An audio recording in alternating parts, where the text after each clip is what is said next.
Il y a encore un autre décès lié à la violence entre partenaires intimes en Nouvelle-Écosse. Cette fois-ci, le cas remonte à il y a 18 mois, mais ce n'est que maintenant qu'on l'apprend. Un Néo-Écossais de 31 ans est accusé du meurtre de sa conjointe de 32 ans, un an et demi après les faits. Les enquêteurs ont confirmé qu'il s'agit d'un cas de violence entre partenaires intimes. Le meurtre se serait produit dans une résidence de Bible Hill près de Truro en 2023. En septembre dernier, l'Assemblée législative de la Nouvelle-Écosse a adopté un projet de loi qui a déclaré que la violence conjugale est une épidémie dans la province. Et une femme du Nouveau-Brunswick poursuit le gouvernement fédéral après avoir passé 16 jours dans une cellule d'isolement.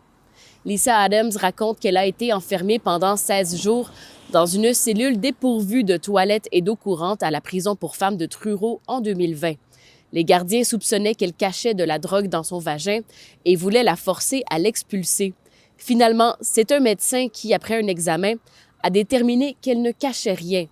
Un juge de la Nouvelle-Écosse a déterminé que le gouvernement fédéral a violé ses droits fondamentaux et Lisa Adams demande maintenant une compensation pour les dommages subis. Grâce à elle, la loi a changé. Maintenant, un prisonnier ne peut pas être dans une cellule qui n'a pas d'eau courante pendant plus de 72 heures. C'était votre vidéojournal. On se retrouve demain.